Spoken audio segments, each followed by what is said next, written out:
Should you wear some kind of support for your tennis elbow? A brace, splint, tape, wrap, or strap? In most cases, no, you shouldn't. The exception being for short periods while you're playing tennis, golf, or some other sport or dynamic, forceful activity to keep it from getting worse, if you've decided to keep playing in spite of your tennis elbow. Not the rest of the time. Not while walking around, sitting at home, sleeping, or worst of all, while you're working. But what about all the experts, medical websites, and blogs that say you should wear some kind of support for a few weeks to help rest, protect, and heal your tennis elbow? Are they wrong? At first glance, it seems to make so much sense, doesn't it? This is Alan Willett, your tennis elbow tutor from Tennis Elbow Classroom, with another contrarian tutorial video.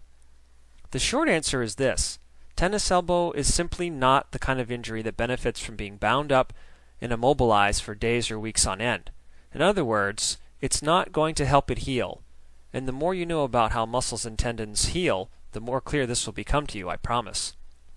Now, if you've already been wearing some kind of support, you may have noticed that it does help it feel better. But what I will ask you is, does that mean it's healing?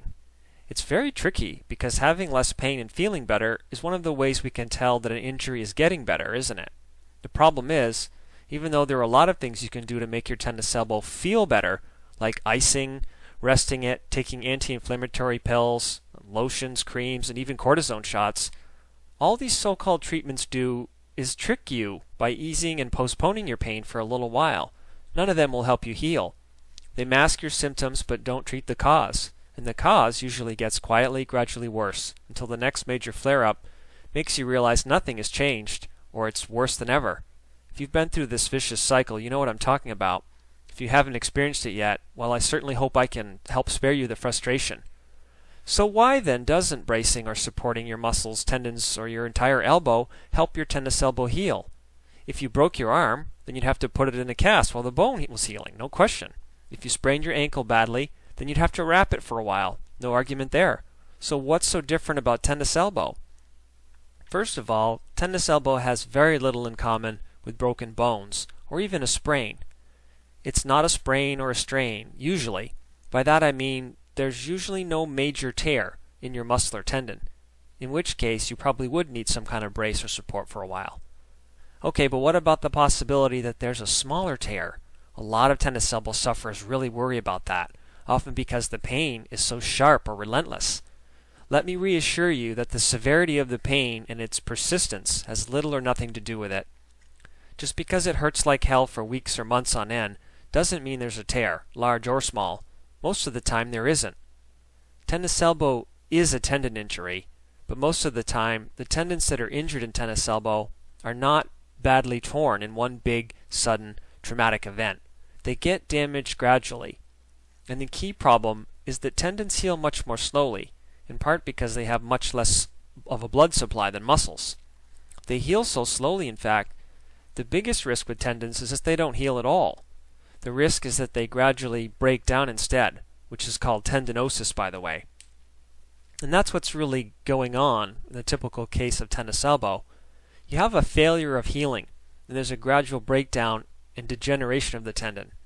So keeping in mind the fact that tendons heal slowly, because they have much less of a blood supply for one reason, one of the worst things you can do is reduce that circulation and blood supply to your tendons even more as they're trying to heal, which is unfortunately exactly what wearing a brace, band, splint, strap, or any other kind of so-called support does. It reduces the circulation in the area you're wearing it around. It does that in two ways. First, by restricting the movement of your muscles, tendons, and elbow joint, and second, by compressing the tissues and the tiny blood vessels in that area. And yes, even if it's not that tight, naturally the tighter and more restrictive it is, the longer you wear it, the worse the effect is. Muscles and tendons actually need some gentle movement and mobility to heal properly, except right after a major tear. But as I pointed out already, that's really rarely the case with tennis elbow. The other big downside with supports is that the compression and reduced mobility, while it's making you feel better, tends to encourage sticky scar tissue, which further binds and restricts your muscles and tendons. And that's the last thing you want. So once again, the only time it makes sense to wear any kind of brace or support is when you're on the tennis court or the golf course, or engaging in some other kind of forceful activity, to hopefully protect it from further damage. Wearing a support while going about your daily activities may delay your recovery, or even make your tennis elbow worse.